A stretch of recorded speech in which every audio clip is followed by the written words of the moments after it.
In Coffee Stain's last video, Snut confirmed blueprints are coming to Satisfactory Update 7. This machine is a designer that will aid you in creating blueprints. So much for it being a small update. This single change is possibly the biggest feature to come to Satisfactory. Hell, load balancers can just be loaded into the save, or curved roads. This update will be game-changing, which coincidentally will also be out on Tuesday the 15th of November to experimental. But with it comes the question, is it a good addition? Now please don't think I'm being pessimistic about this. I'm honestly super excited to play around with blueprints and create a modular designed factory. But there's two sides to every coin, and though yes, I can make a sweeping statement and say it's a fantastic feature for 90% of the players, and for the 10% who don't like it, don't have to use it, I don't think I should. So let's break down what we know and speculate a little about this. Now firstly, with its limited size of 4x4 foundations and 4 foundations high, it could become limiting for larger factories, which is the biggest complaint that I've heard so far. And this is often coming from players who have a history of playing Factorio and Dyson Sphere Program. But it shouldn't be considered so. You can still build large factories, just not with a single click. And the new system will allow us to create modules, and from my understanding, these blueprints can only be attached or snapped to other blueprints, which means we're going to be wanting to produce a bulk of blueprints to create a large factory. And thankfully, the way they've done it is great for limiting its use so we don't immediately hit the object limit. Instead of spamming huge lines of factories, we can use this approach to create modules for curved roads or highways. We could also produce railway junctions. For myself, a custom sign design, so I'm not going to be copying and pasting each sign that I use. And that's not the only thing. We can create blueprints for load balancers, making it more open to everyone who hates maths. And as for the limited size, I do not see this as a huge problem. Though you won't be able to produce blueprints containing nuclear plants or particle accelerators, the reason that these larger builds are difficult isn't in building the individual large buildings, it's the logistic lines themselves. And as long as you know the intervals of the inputs and outputs, we can easily prep the logistic lines. So that's the conveyors and the pipes and all the power. And we can do all of those junctions so that they do cater for larger builds, and then we just place the buildables once they're done. But it does come at a price, and some people have already mentioned in my previous video, it comes down to aesthetics and individuality. Now I'm personally concerned that I'll become lazy and use the same blueprints each time, or perhaps everyone will download the same blueprints as each other. After all, we can expect a swathe of websites that provide users to upload and download their very own blueprints. Now, this could result in each save looking plain and uninspiring. But if I'm honest, if that's the concern, don't download someone else's blueprints. Produce and use only your own blueprints. That way you stay unique to at least your own build. And contrary to this, we may even produce factories that maintain a similar theme throughout the world, because we're using a selection of assets that we've produced rather than we're always like playing around with it. Not that that's a bad thing.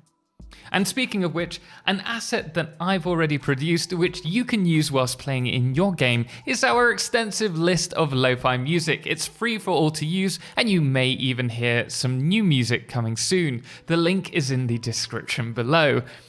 Something huge about these blueprints is that they will allow us to scale up our factories much more easily, which is especially important when you're having to build larger factories in the late game to build a single turbo motor or thermal propulsion rocket without us going overboard. That being said, we don't know when this blueprint system will be unlocked. I personally hope that it will be during the mid-game, once we hit computers and heavy modular frames, because this is when the first ramp-up happens in terms of sheer production. And though I know many people want it for just the later tiers, I feel that if we receive it during the tiers 7 and 8, this would be just a bit too late for most people to really get the most out of it. And with it already being limited to a 4x4 grid, I don't see the harm in receiving this earlier on. We're still going to have to produce the resources in order to build these blueprints. There is also another concern, and that's with Coffee Stain releasing the blueprints for update 7. We know that there are going to be more changes for 1.0. What happens if we have changes in buildable sizes, such as the refinery or the manufacturer that we've had before, or even for different recipes? Now, I presume that we can just change recipes individually for these blueprints without having to delete the whole blueprint itself and then editing it and reapplying the blueprint. But will these changes to the game cause issues such as crashes further down the line upon an update? To be fair, maybe I'm just worrying a little bit too much. I am sure the team have already thought about this, and we know this is the first rendition of the blueprint machine. So all of this is subject to change, and I'm sure they'll produce an incredible product for us. It already looks very refined. Before we move on to the next few points, if you are finding this video interesting, if it's raising some points to you, make sure to drop the thumbs up. It really does help the video get out to more people and help the channel grow. Now, another concern that I've heard about the implementation of blueprints initially to Factorio was that the community became divided between a couple of content creators as to who creates the best blueprints per se. Now, I've not heard about this prior, so I'm just going off what I've been told, and nor have I heard anything about this happening with Dyson Sphere program system when they implemented it more recently. But knowing the Satisfactory community, I like to think there isn't rivalry between content creators. I know a lot of them personally, and I feel there's plenty of opportunities to share blueprints without there having to be some kind of rivalry. But needless to say, it is a very interesting reference point, but there's also a considerable difference that we need to be aware of between Factorio and Satisfactory.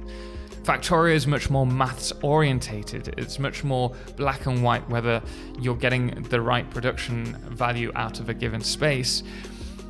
Whereas Satisfactory is a sandbox builder one, where we're able to put our own decorative style on it, which, though it may be unique, it certainly isn't better than someone else's. In fact, I would love to add some of imkibitz's or Bits' blueprints into my own save and see how I can fuse them with my own style. I think that would be awesome.